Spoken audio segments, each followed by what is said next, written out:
Good morning, my dear students. We were discussing chapter number 2, which is Gauss's law and its applications. We were discussing applications of Gauss's law.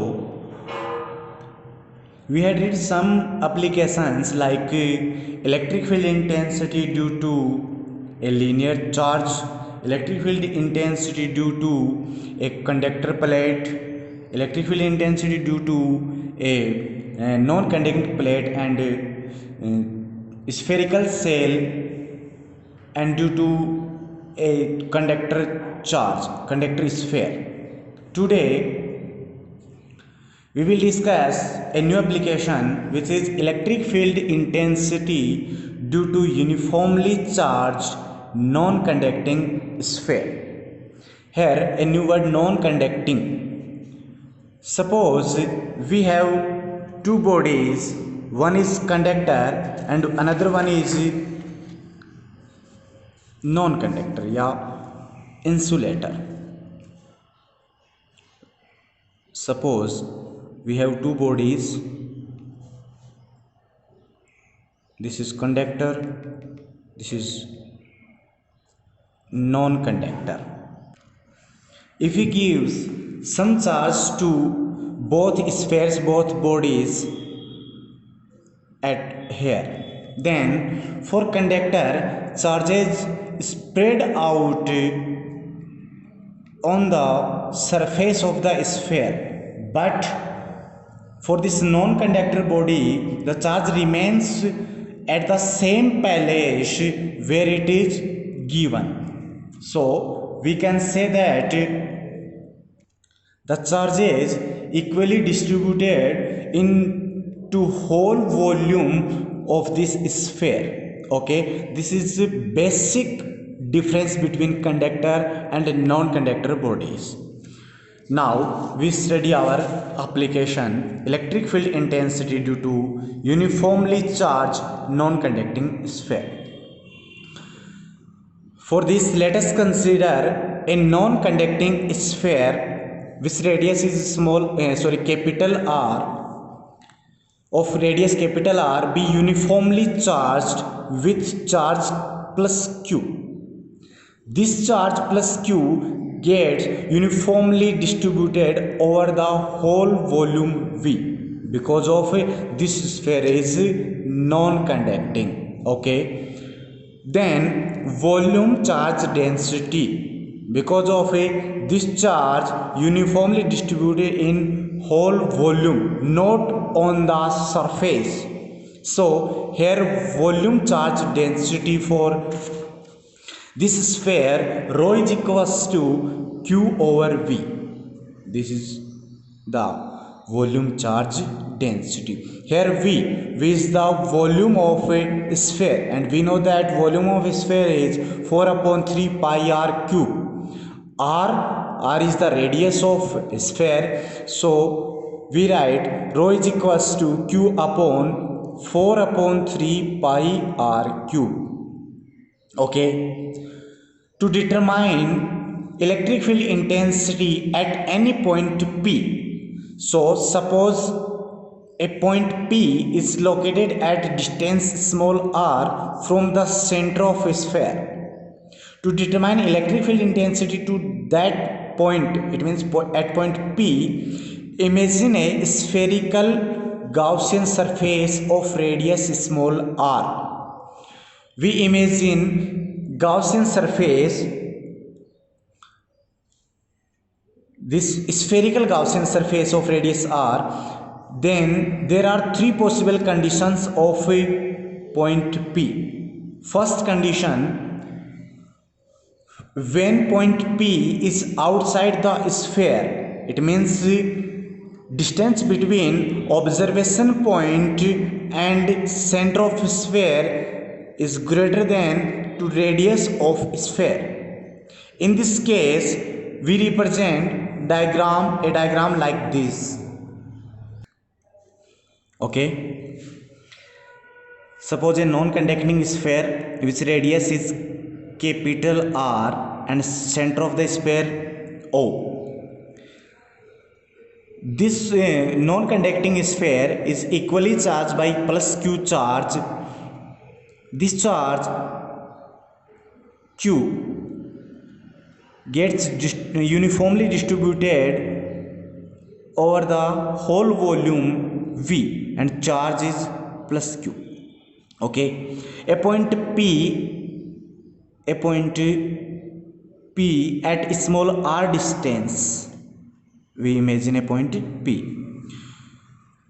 So, to determine electric field intensity, we imagine a spherical Gaussian surface. This is represented by dotted lines. Spherical Gaussian surface which is passing through this point P, and surface area of this Gaussian surface let S, and a area element is ds. So the direction of area element is perpendicular to this area element ds, and electric field intensity E. Direction of electric field intensity is also perpendicular to this surface. So angle between direction of electric field intensity and area vector is 0. Theta is equals to 0. Okay. In this case, when point P is outside the sphere, then charge enclosed by this Gaussian surface, we write summation Q is equals to whole charge plus Q. According to Gauss law, we know that electric flux related to Gaussian surface phi E is equals to closed surface integral E vector dot ds vector is equals to summation Q upon epsilon naught. Here summation Q is the algebraic sum of a whole charges which is enclosed by Gaussian surface, and here summation Q is equals to Q, so phi E is equals to Q upon epsilon naught. Since E vector and ds vector are parallel to each other at each point of Gaussian surface, and magnitude of E vector is uniform at each point, because of for this Gaussian surface at every point distance between at every point and this center is equal, and charge is also equal. So electric field intensity is uniform at each point of the Gaussian surface. If we remove dot product, then we can write surface closed integral E ds cos of theta is equals to Q upon epsilon naught. Theta, according to this line, theta is equals to 0 and cos 0 is equals to 1, and E is uniform. It means we can say that E is constant. So we can write E closed integral ds is equals to Q upon epsilon naught. Since closed integral ds is the whole spherical area of a non-conducting sphere, and we know that spherical area of a sphere is 4 pi r square. So closed integral ds is equals to 4 pi capital R square. Put this value in this equation, then we get E is equals to Q upon 4 pi r square epsilon naught. 1 upon epsilon naught is equals to k, so E is equals to kq upon r square. In vector form, E vector is equals to kq upon r square r cap. Here r cap is the unit vector, and which is represent the direction of electric field at Gaussian surface. Okay, this is one form of a electric field intensity at outside the sphere. In rho form, another form, since rho is equals to, rho is the volume charge density, rho is equals to Q upon V. So Q is equals to rho into V. V is the volume of non-conducting sphere. So 4 upon 3 pi r Q. Put the value of Q in equation 1, then E is equals to rho into 4 upon 3 pi r cube, k is equals to 1 upon 4 pi epsilon naught r square. 4 pi to 4 pi cancel out, so we get E is equals to rho upon 3 epsilon naught capital R cube upon a small r square. This is another expression for electric field intensity. This expression in rho form, okay, in volume charge density. According to equation 1, we can say that the non-conducting sphere behaves like a point charge for outer points, means external points, and we can say that the whole charge of non-conducting sphere is concentrated at the center of the sphere O, because of r is the distance between observation point and center. So from this equation we can say the whole charge of a sphere is concentrated at the center of the sphere. Okay, our next condition, next position of point P on the surface. So when point P is on the surface, then Gaussian surface passing through the surface of a sphere. In this condition, small r is equals to capital R. Then equation 1 and 2 becomes, this is equation 1 and this is equation 2. In equation 1, small r is equals to capital R. Then we get E is equals to kq upon capital R square. And here, small r is equals to capital R, then E is equals to rho upon 3 epsilon naught capital R cube upon capital R square. So capital R square to capital R square cancel out, then we get E is equals to rho upon 3 epsilon naught multiply capital R, like this. From equation 1 and 2, E is equals to kq upon capital R square. Okay, and another form of electric field intensity on the surface point E is equals to rho upon 3 epsilon naught R. In vector form, we represent electric field intensity E vector is equals to kq upon R square R cap. R cap is the unit vector which represents the direction of electric field intensity. Okay. Our third point is, when point P is inside the sphere, it means small r less than capital R. Okay. Again, we represent a Gaussian surface. Suppose we have a non-conducting sphere which radius is capital R. Okay. Volume of this sphere capital V and charge on this sphere is capital Q. Suppose a point P is inside the sphere at small r distance from this center of a sphere. Then again we imagine a Gaussian surface of this small r radius. Then charge enclosed by this Gaussian surface, only this Gaussian surface, which is denoted by summation q. Suppose this is q dash. Since rho is a constant, because of this is density and this is a ratio between charge and volume. If charge is less, then volume is less.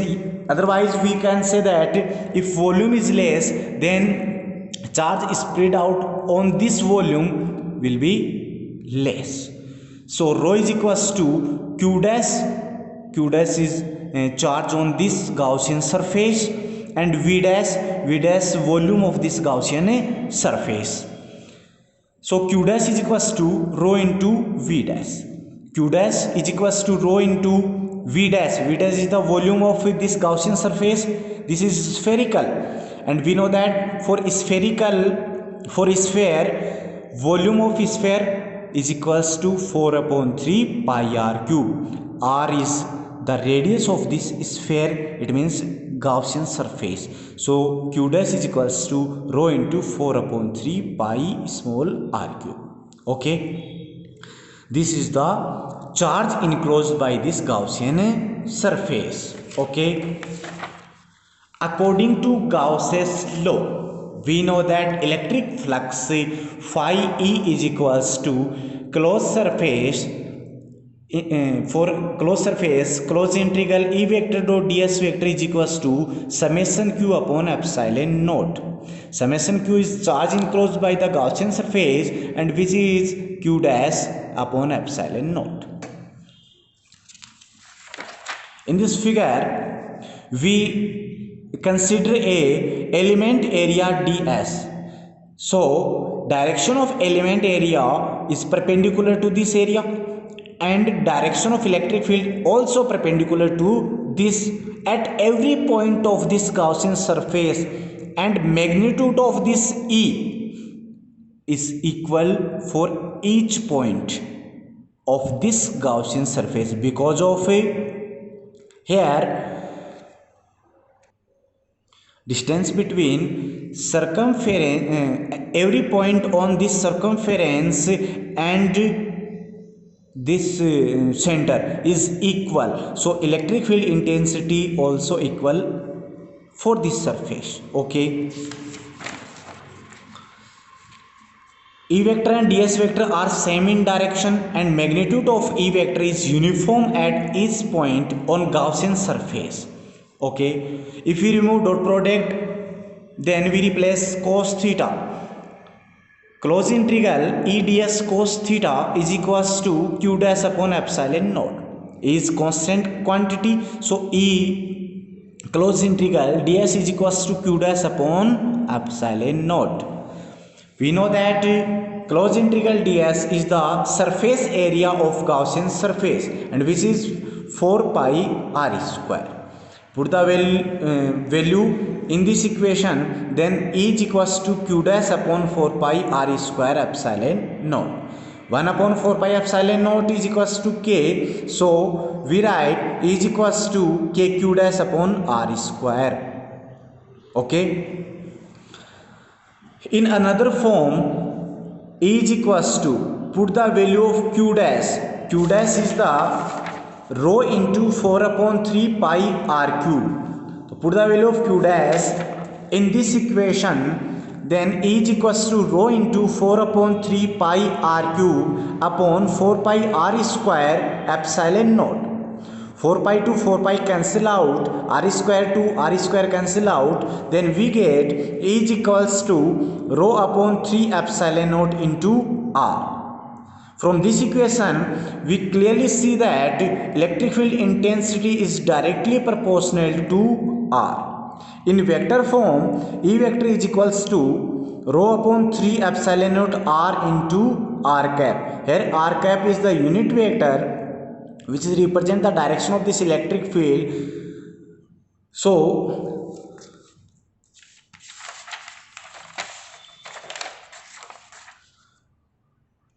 this equation can be written as E vector is equals to rho upon 3 epsilon naught. This is the magnitude of r, and this is the direction, so r vector. Okay, our next point, when point in another form of this equation, another form for this equation, since rho is equals to q upon v, rho is the volume charge density, and this is the ratio of a charge and volume. Here charge q is spread out in whole volume of non-conducting sphere, and v is the volume of non-conducting sphere. We know that volume of a sphere is 4 upon 3 pi r cube. Capital R is the radius of a sphere. So from this equation, put the value of rho. E is equals to q upon 4 upon 3 pi r cube, 3 epsilon naught into r. So 3 to 3 cancel out, 4 pi epsilon naught is equals to k. So we can write E is equals to kq upon r cube r. Again, we can see that E is directly proportional to R. Next point, when point P at the center of a sphere, it means distance between observation point and center of a sphere is equal to 0. R is equals to 0. In this condition, from equation 4, from this equation, R is equals to 0, then E is equals to 0. E is equals to 0. We can write from this equation R is equals to 0. So total terms of this equation will be 0. So E becomes 0. Okay. Now we plot a graph between electric field intensity and distance. Means we represent the variation of electric field intensity with distance like S.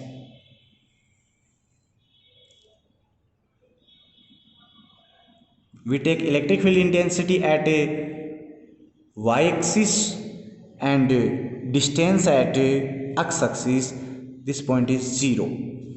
At r is equals to 0, it means r is equals to 0 at center of sphere. Electric field also 0. So at r0 is 0. Okay. Next, inside the surface sphere means small r less than capital R. Inside the sphere, we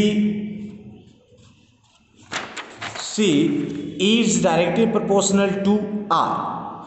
Means if we increase in distance, then electric field intensity is also increased.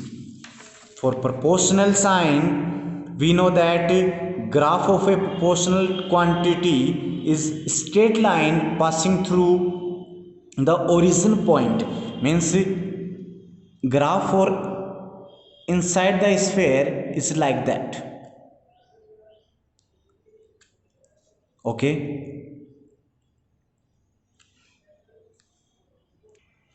And here the value of E is rises to the surface of the sphere, and at surface of the sphere E is constant. Means R is equals to capital R, E surface is equals to kq upon capital R square, and this graph is represent the E directly proportional to small r.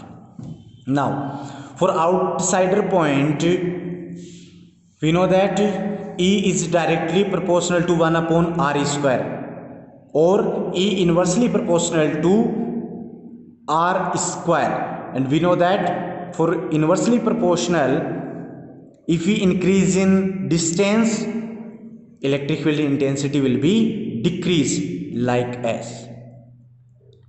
And this is the graph of E inversely proportional to R square. Okay, this point, outer point, sorry, greater than to capital R. This is the graph of electric field intensity and distance. Okay students, all applications of Gauss's rule have finished. So our next topic we will discuss in our next video. Thanks. If you have any doubt, write your doubt in comment box. Thank you so much.